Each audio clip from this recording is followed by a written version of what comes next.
Tina Howell, October 30th, 2000, at Tina's house in Souris, Manitoba.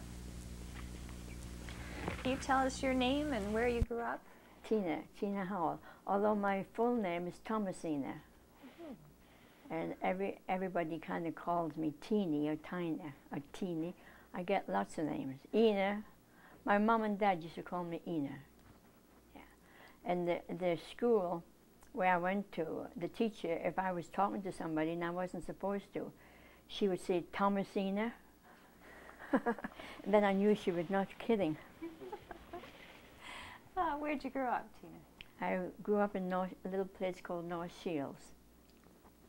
In England? In England, yes. North of England, not too far from Newcastle.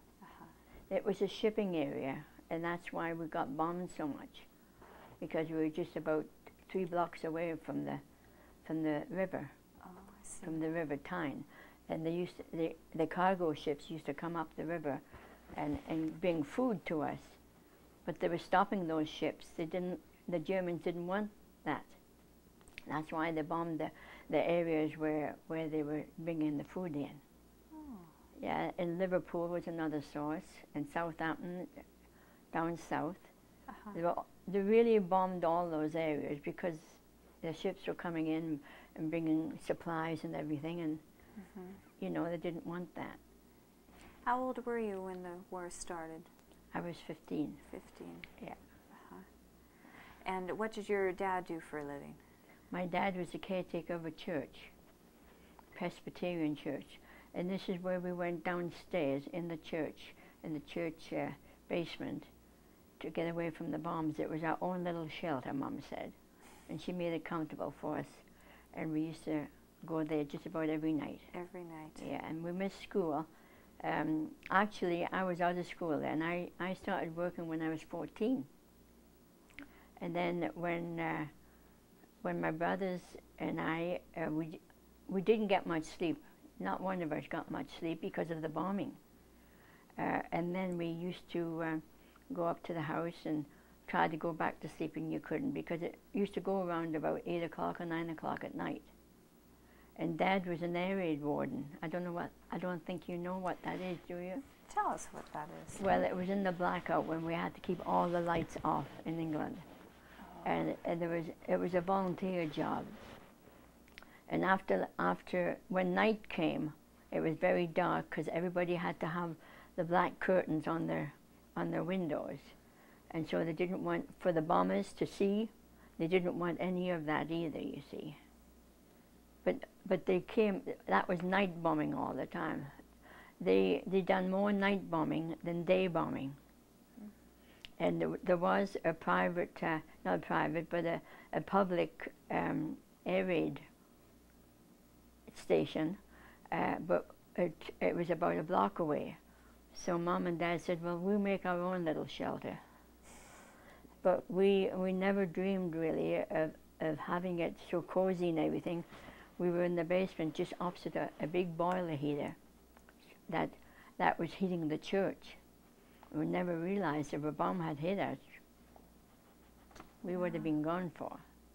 But it was just a place that we really liked, and it was cozy for us and everything.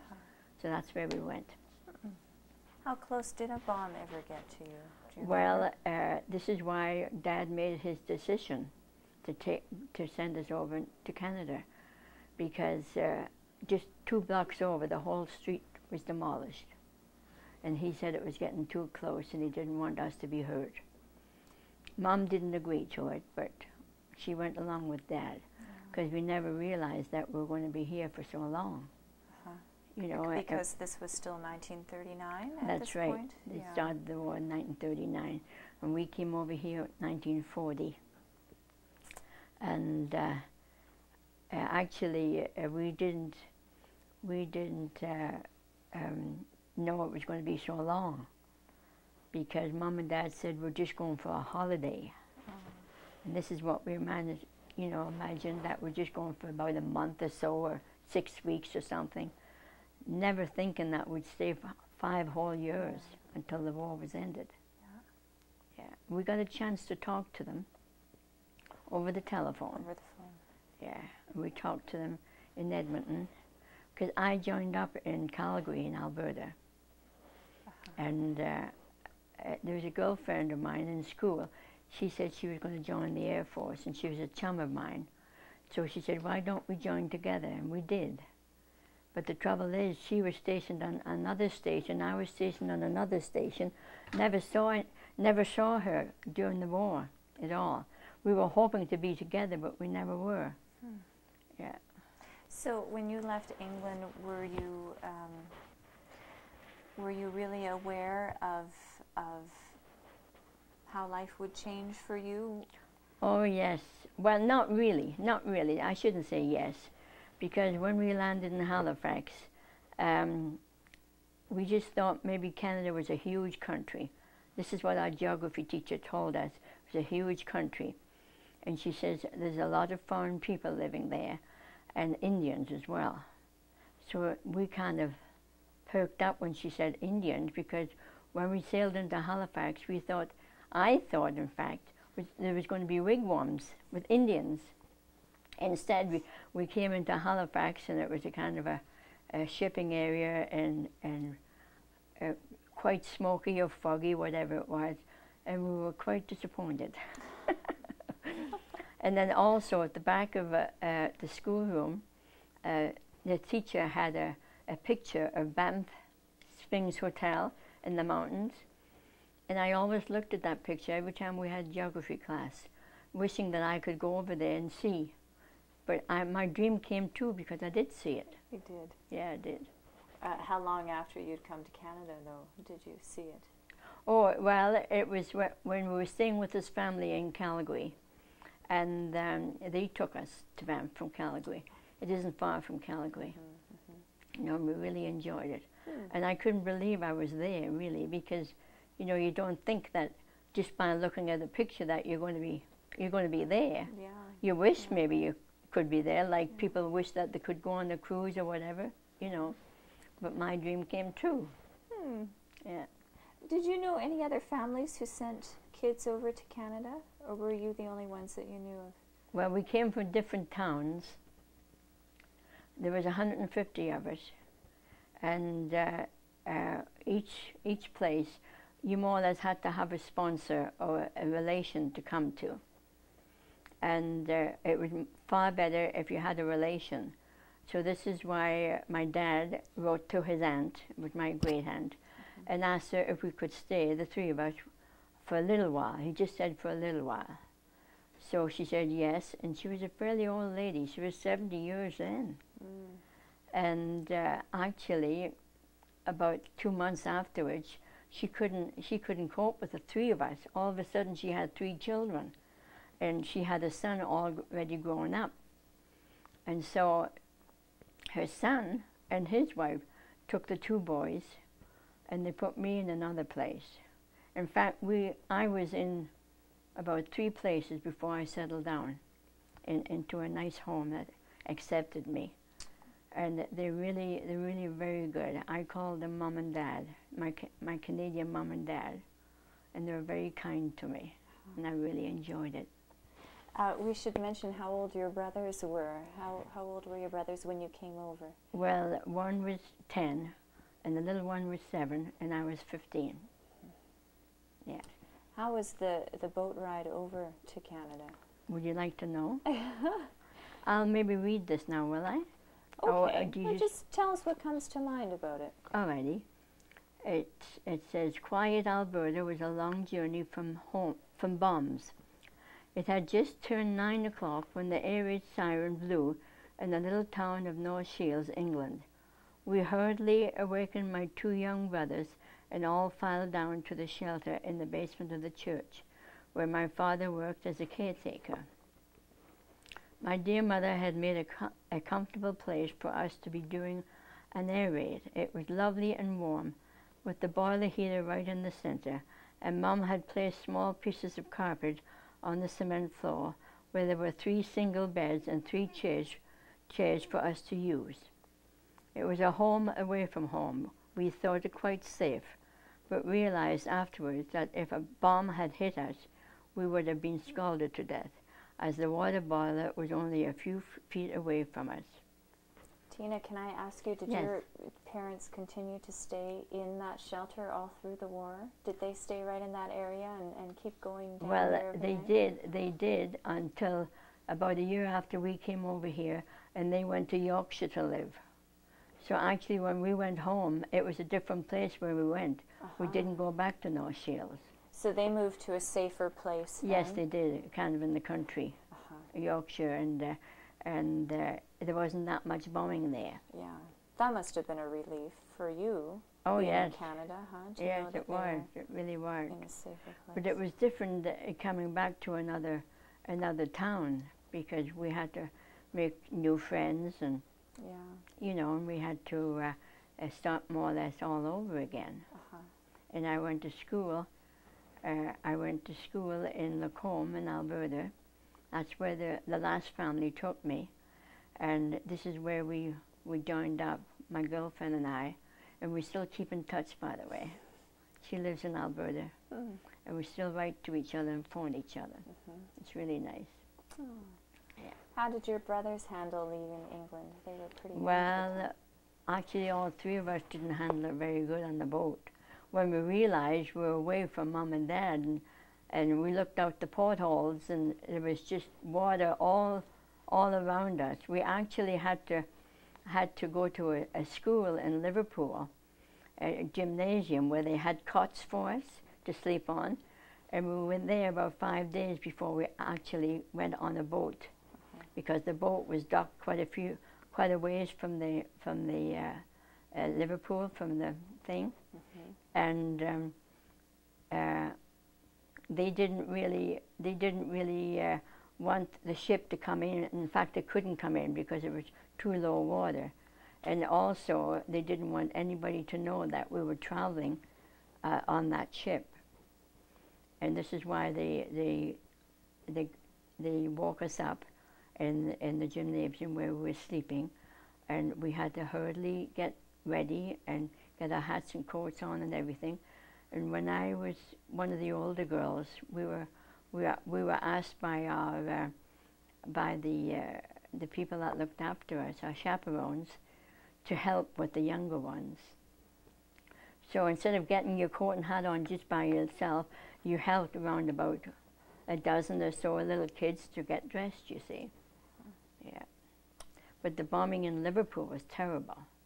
We were very glad to get out of there. It was worse than North Shields even, because Liverpool was a real shipping area as well, a very important shipping area. Do you remember how you felt at the time with all this bombing going on?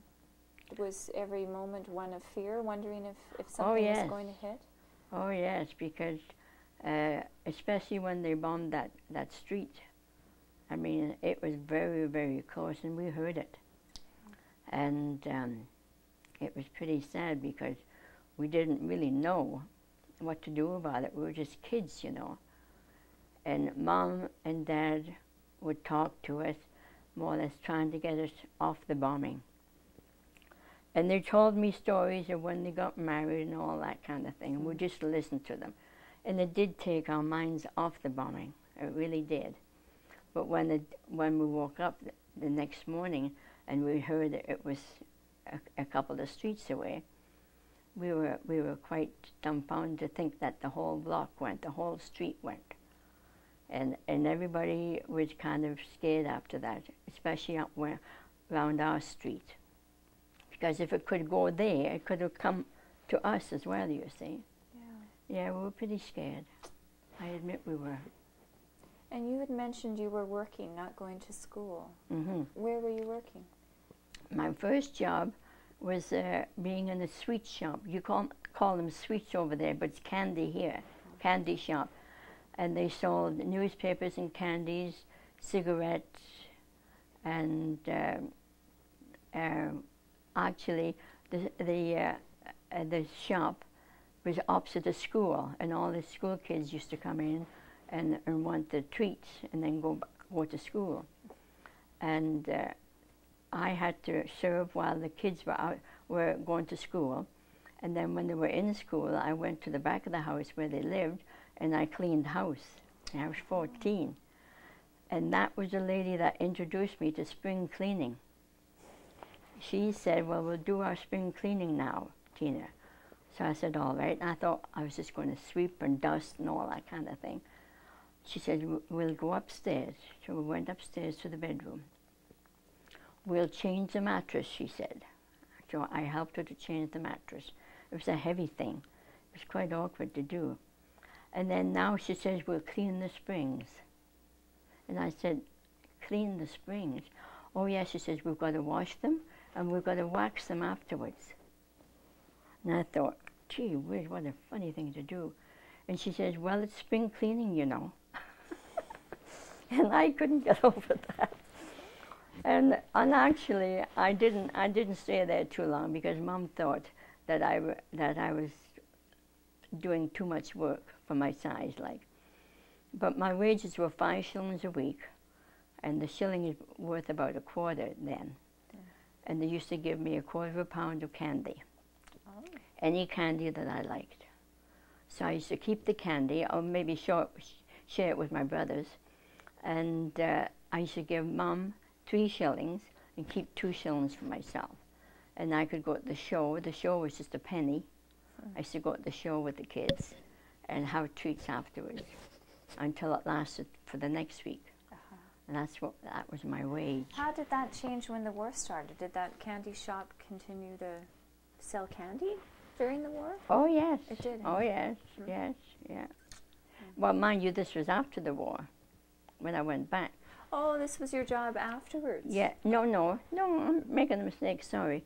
No, it was before we went. Right. Before we went, when that's you were right. 14. Yeah, I was 14. Because the following year was the second year of the war, and this is when Dad wanted to send us over here. Right, right. So how'd you do on the boat ride over? Did you get seasick at all, or were Yes. you okay? You did? I was a little seasick, but the kids were more seasick. And we were not in the same place. They had the boys in one section of the ship, and the girls in the other.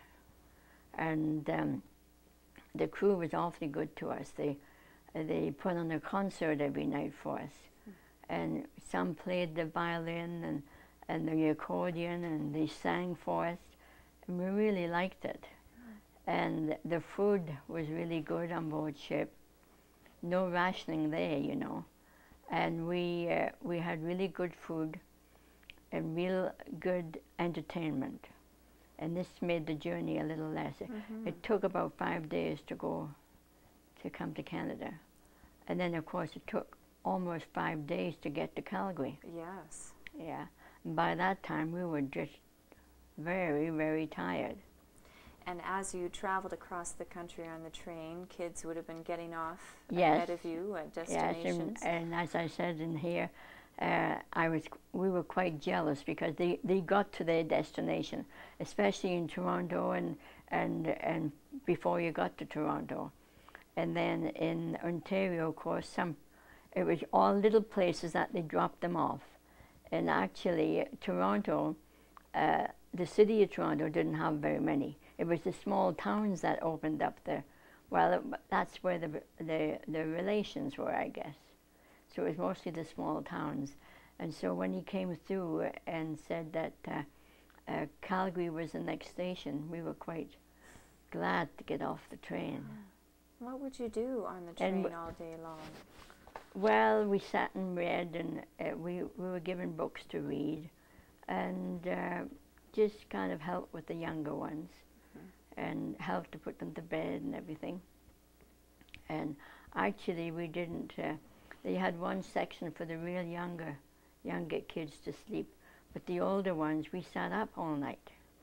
And the train was a real old train, because it had a kind of a straw seat. I don't know whether you've heard of straw seats in trains, but this train had really kind of itchy, and it was itchy to sit on. Very old-fashioned. I think they give us the most old-fashioned train in Canada. But we managed anyway. Yeah, it was quite a long journey. We were glad to get to our journey. Yeah. Were your relatives waiting for you when you got off the train? Yes, they were. Did you know what your great aunt would look like? No. Oh, your aunt, well, I should say, right? Actually, I shouldn't say no because Dad had a picture of her. Oh. And she had white hair then. I said to Dad, I said, will she be able to look after us, Dad? I said, she looks white hair and old now. And she was, too. But she had immigrated to Canada quite a number of years ago when she was younger. And she wanted to go to a different place. And actually, she met her husband over here when she visited and went back to England. She said she was always going to go back to Canada. And this is where she went, in Calgary. Yeah. So how did you adjust to life in Canada? What was school like? Well, it was fun because when I had been going to school in England, it was just all girls on one side and all boys on the other, kind of a high school. And over here, you mixed. It was mixed boys and girls, and I really enjoyed it. And everybody wanted to know how I spoke and everything. So the teacher used to get me up to read a story, like a play or something. And of course, I would speak differently, and they all laughed at me. And actually, it was the first time when she said, well, Thomasina, stand up and say your name. And so I said, Thomasina Cook, and it's C-O-O-K, and it should have been Cook. But I said Cook. Oh, they laughed at that. And then I said Book. You know, that's the way I talked. And of course, through the years, I think maybe I'm a Canadian now. I can say it the Canadian way. Yeah, it was fun, though. I really enjoyed it. Do you remember, did the boys in your class, were they anxious to go to war? Did they want to enlist when they got old enough? Oh, I thought it was fun because two of them offered to carry my books for me home in Lacombe. In Calgary, I should say. And I thought that was great. I thought, gee, they never do that in England. They don't offer to carry your books for you. And so I was quite privileged, I guess, or something. But all the other girls had boys to take the books anyway, so it didn't make any difference.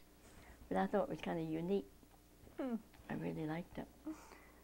So you would have been in school until how old? Did you go to school for 3 more years? Yes. When you got to Canada? Yes. And then I joined up for 2, and that was the 5 years we stayed here. You joined up with the Air Force. That's right. So why the Air Force? Why did you enlist? I don't know. My girlfriend liked the idea of going in the Air Force, and they were asking for people, young women, to go and serve their country and all that kind of thing.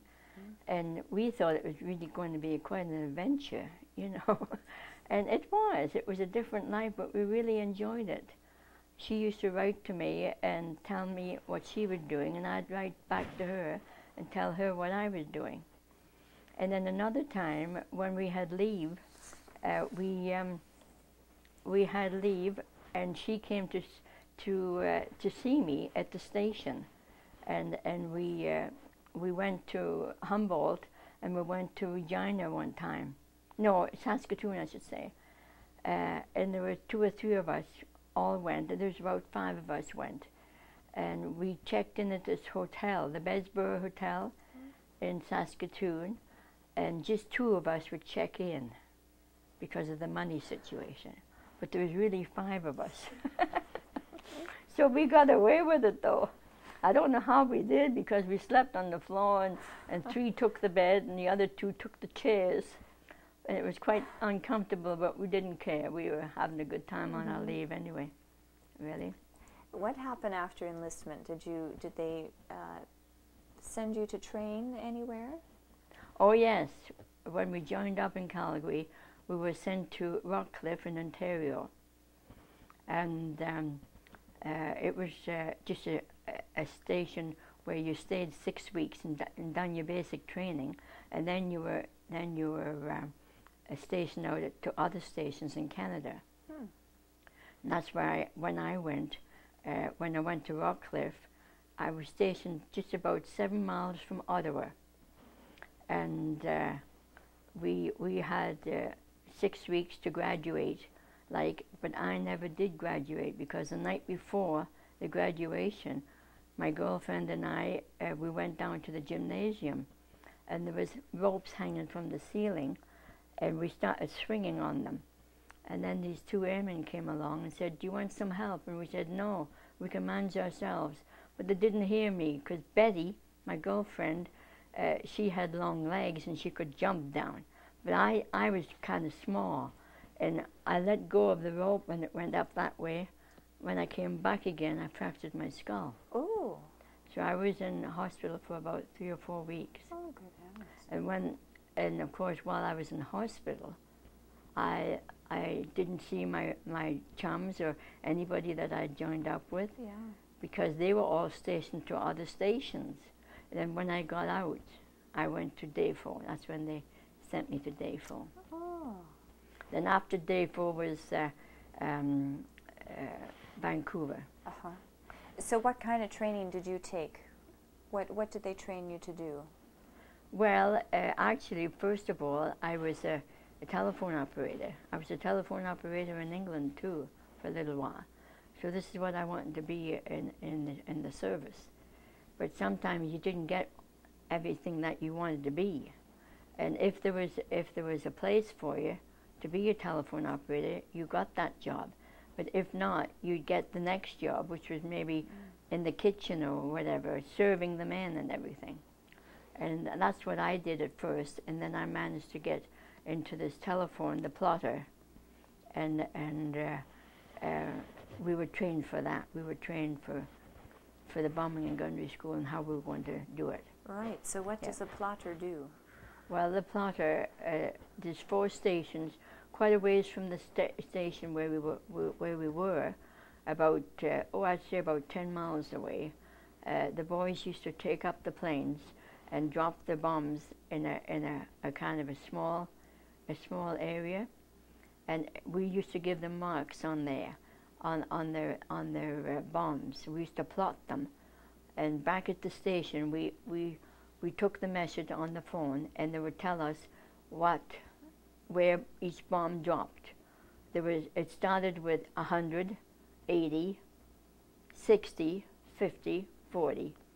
And of course, the closer they got to the target, the better mark they got. And if they got a high mark within 6 weeks, they graduated and went overseas to do the real bombing. This was just fake bombs. But it was a really interesting job. I really liked it. Yeah. Then when I went out to Vancouver, I thought maybe I'd change, because it wasn't a bombing and gunnery school out there, and I was in the post office, a sorter in the post office. Used to sort the mail out. At a school, but not a bombing and gunnery school? Or where? No, where it was were you number 3 repair depot in Vancouver. Depot. Yes, yes. It was a station just about 2 or 3 miles out of Vancouver. Yeah, but you see, they didn't have plotters there. It wasn't the same as you had to change what you wanted to be. So I wanted to be a mail sorter, so I sorted the mail. Yeah. How long were you in Day 4 then? Day 4, I spent quite a bit of time in Day 4, around about, I'd say about 12, 11 months or so. And then I went to Vancouver and stayed there. And then in order to get my leave, I had to go back where I joined up, and that was in Calgary. And the boys, they were north of Edmonton on a little farm. And when the war ended, they went back without me, because I was still in the Air Force. So I had to get my discharge. Right. And then I went back. And you went back to England. Yeah. Can you tell us what life was like as a WD? What was it like at Day 4? Were the women in separate barracks, and how many women would there have been in one area? About 150 of us. Really? With 1,500 men. So when we had a dance on Saturday nights, we were never away without a partner. We were quite popular. Yes, there's quite a few, but we really enjoyed it. Yeah. What was your uniform like? Oh, my uniform, I've got pictures of my uniform. Oh, later we could film them maybe. Yes. Yeah. Yes. Yeah, that would be good. And I happened to change my uniform 3 times because I got heavier and heavier. Oh. And each time you got fatter, of course, you had to have a new uniform. And then, of course, I wasn't very fat to start with anyway. I was skinny. So actually, I didn't put on that much weight. But we had to get measured and everything else. And that was quite a carry-on. Because quite a few of them gained weight and everything. You mean, you're not expected to wear the same uniform all through the time that you're there, you see. Yeah. Yeah. And even in the dead of winter, you'd be in a skirt? Yes. Nylons? Yes. And I also was in the band in Dayfall. Oh. I played the trumpet for the graduation exercises. And then we used to have band practice in the gymnasium. And I really enjoyed that too. Yeah. Yeah. Would they give you a good coat so at least you were fairly warm? Oh yes, we had an overcoat, and we had a summer uniform. Summer uniform was just made of a thin material, and the winter uniform was kind of a flannelette, or whatever you call it, kind of a thick material, and it was heavier. It was a heavy material. It was all lined, but it was heavier than the summer, because if we had kept it in the summer, we would have roasted with the winter outfit. Yeah. And you got fitted with shoes and all that kind of thing. What kind of shoes in the winter would you wear? Oxfords. We didn't change our shoes at all. We didn't have what do you call it? Snow boots. We didn't have snow boots. Yeah. We just had the ordinary Oxford, what you call the Oxford shoe. Yes. Yeah. What was the food like? Do you remember? It was great, because we were so remote in the country, like, and there wasn't very many cities or towns near us.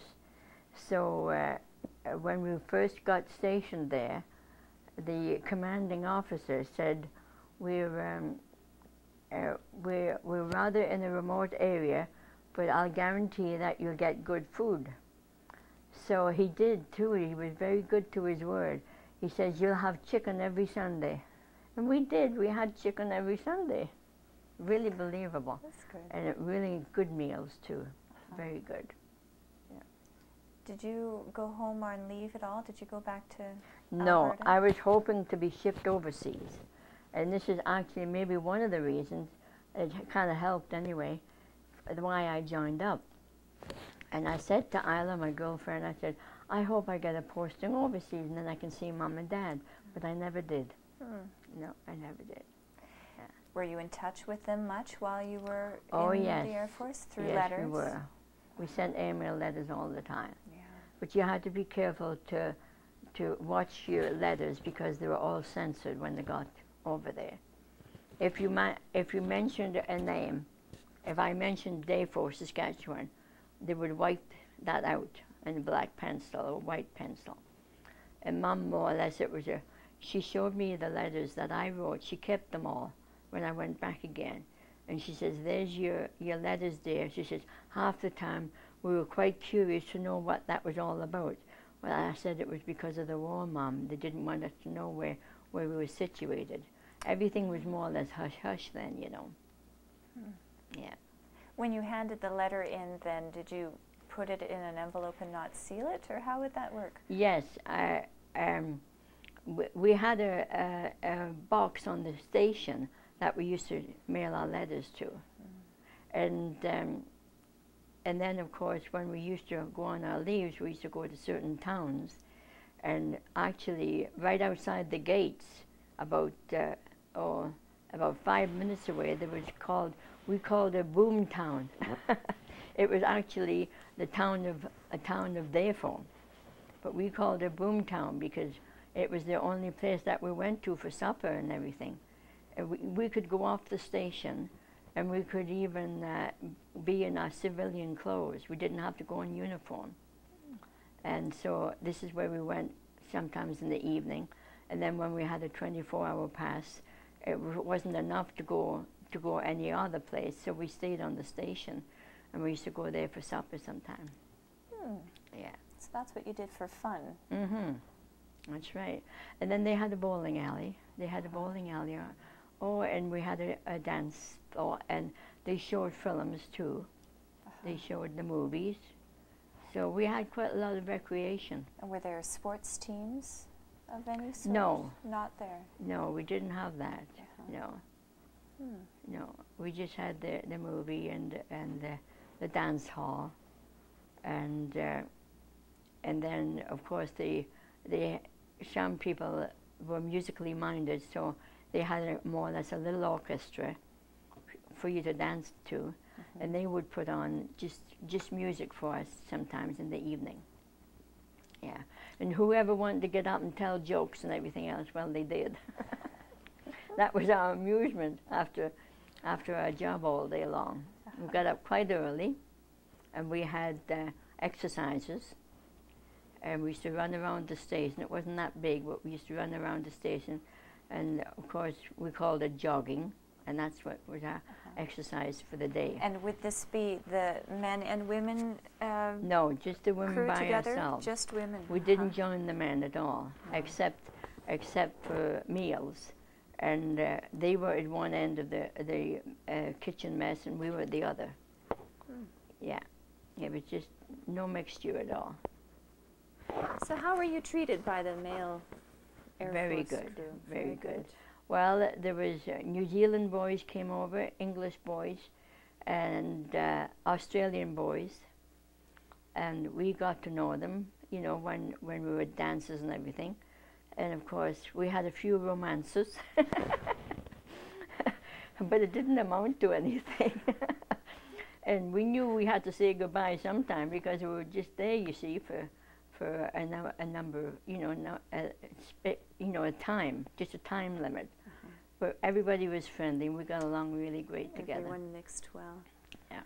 Were there certain traits that the Australians had versus the New Zealanders? Well, they talked funny. We said we talked funny, but I mean, I talked funny too, so it didn't make any difference. But they had definitely an accent all of their own. The Aussies and the New Zealanders. Yeah. And I have a brother in Australia right now. He's the one that joined up in the Navy, and we didn't see much of him at all, except after the war, and he came home. And then he liked it so much in New Zealand, he went to New Zealand to live. And then, of course, he lived with his wife, and they had one girl, Shirley, and he moved to Australia, and he's in Australia now. And I still keep in touch with my niece in Australia. Yeah. How were Christmases at the schools? Did you spend a Christmas at Darefort? Yes. Yes. Yes. Some of us got leave, and others didn't. But the Christmases, when we first came over, there was one that I was quite sad about it. They had put me in this home in Edmonton, and it was a Kiwanis home.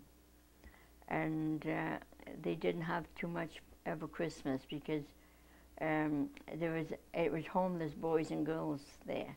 So they put me there while they searched for a home for me.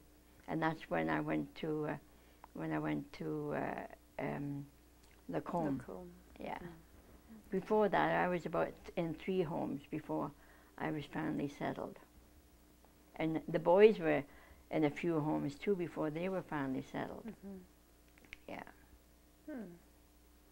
Did they adjust to Canadian life? Did they like it? Oh yes, Don, the youngest one, he loved going. Well, they went about 8 miles to school, and they rode horseback.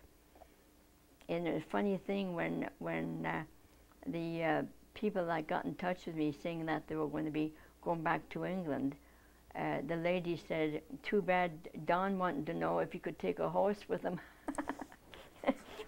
back to England." We all thought that was pretty funny.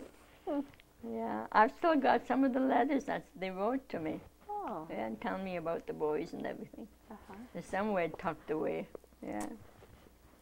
So from Dayfort you went to Vancouver, and were you in Vancouver until the end of the war? Yes. Yes. Yes. And actually my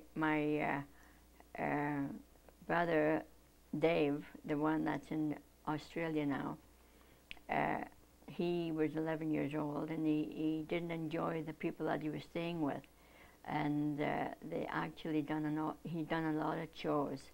Don gathered the eggs, and Dave though done the cleaning out of the stables and everything for the horses and the pigs and everything, and he didn't like that, and he didn't get along with the people that were on the farm. They were Polish people, and they didn't speak English too much. And I was kind of amazed that they would send them to Polish people, not maybe, it was another language, they didn't know the language. Yeah. And it was very limited, their English was very limited. So in the summer, he ran away on them. And he was gone for 2 days before he was found.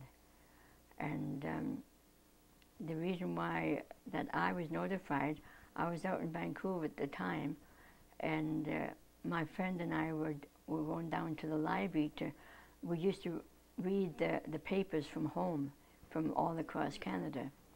And this one was in the Edmonton Journal, and they were talking about our villa. That was where the boys were. They were situated in our villa. And there was a guest child missing in the area, and the Royal Mounted Police were searching for him. And this was in the paper, and we went down to the library, and my friend said, "Isn't this your brother, Tina?" And she handed the paper over to me, and there was a little piece about my brother being, well, that really alarmed me. But the commanding officer there was very good too, and he gave me 2 weeks leave, and he said, you can go back, maybe by that time they'll found him. And they did. While I was on the train going back, they had found him, and it was okay. Yeah. But that was kind of worrying, because Mom and Dad said to me when we left North Shields, goodbye and look after the boys. And that kind of struck with me. I mean, I was in charge of them, and I didn't have to let them out of my sight, but it couldn't be helped. They were out of my sight. Because the three of us, we never got a home that long. I don't really blame the people, actually, because, I mean, having three kids, 2 and 1, it wouldn't be so bad, but 3, it must have been quite a battle for them. Yeah. It's a lot of responsibility for a 15-year-old. For a 15-year-old, yeah, sure. Well, I never realized it. I sit back now and I think, how did I do it? I really, it was really quite the thing. And you kind of reflect back and say to yourself, oh boy, I don't know how I got through that, but I did. Yeah. Do you remember where you were on VE Day? VE Day, Victory in Europe. Let me see. Are you still in Vancouver at the repair depot? Was I in Vancouver? I can't remember now. Yes, I think I was in Vancouver. And no, that was J Day. And we were in Vancouver, and we went on a leave. We were given a 72-hour leave, so we all went to Seattle. And there was about 6 of us all went to Seattle. And we stayed there, and I'm afraid we overstayed our stay. We went AWOL, absent without leave. And one of the sergeant majors came and escorted us back to the station. And our punishment was to serve the boys in the kitchen when they were busy, and they had to come, the airmen, and they had to be fed. So that was our punishment. So we didn't mind that, really. It wasn't too much of a punishment, but we were gone for 5 days, and it was just a 72-hour leave, you see. So we kind of overstayed, but we had a real ball in Seattle. This is where we got tattooed. We got a tattoo on my foot here. I should show it to you. I should show it to you. Get a close-up, Sean. There you go. Oh, neato. That's T for Tina. T. Did everyone get their initial? Yes. Well, one girl got a butterfly on there, and then the other 5 of us opted for an initial on our feet, which is a good thing because we didn't want everything on our backs or on our arms or anything, you know. Yeah. So we chose our feet. My grandchildren think that's pretty funny. That's neat. Yeah. Do you think of any other questions to ask? Any other stories you want to tell us? Oh. What about those romances? Oh, my romances. Well, there was one, his name was Bill Clark, and he wanted me to marry him and go back to New Zealand. He was quite serious about it, and I was quite serious with him. I thought I had fallen in love. And of course it was just a kind of a situation that we were in. And we used to sit together in the movies and dance together in the dances and go for walks around the station in the evening. And he would tell me all about New Zealand, and I would tell him all about England. So we really got along wonderful. Yeah. And so he says, well, my 6 weeks is up pretty soon. He says, are you going to marry me? And I said, well, I don't know what to do. I didn't. I thought, well, I want to go back home to see my parents first. I said, and then I'll make up my mind. So I did. When I went back to England, he was still writing to me. And then all of a sudden, nothing for quite a while. So he must have forgot me. I didn't forget him, but he must have forgot me. So I didn't get any more letters from him after that. No. Where was he sending letters from? Had he gone overseas at that point when he graduated? Oh yes, School? Yes, he went overseas, and then he was shipped back to his own country. You see, to New Zealand. Oh. Yeah, and I thought, well, I don't know whether I want to be in another foreign. I call it foreign, but it really, you know, it wasn't that foreign. Mm-hmm. But it was a different land, and apparently my folks are really upset that I was going to maybe get married and go to New Zealand, so they're coming back to visit them, you see. Because in those days, I mean, to travel, it was quite expensive. So they were really upset, so I didn't continue it at all. So I went back to England. Yeah. How did England change when you got back there? Oh, I didn't like it when I got back there. I didn't like, there were a different way of living over there. And it was the class system that got me.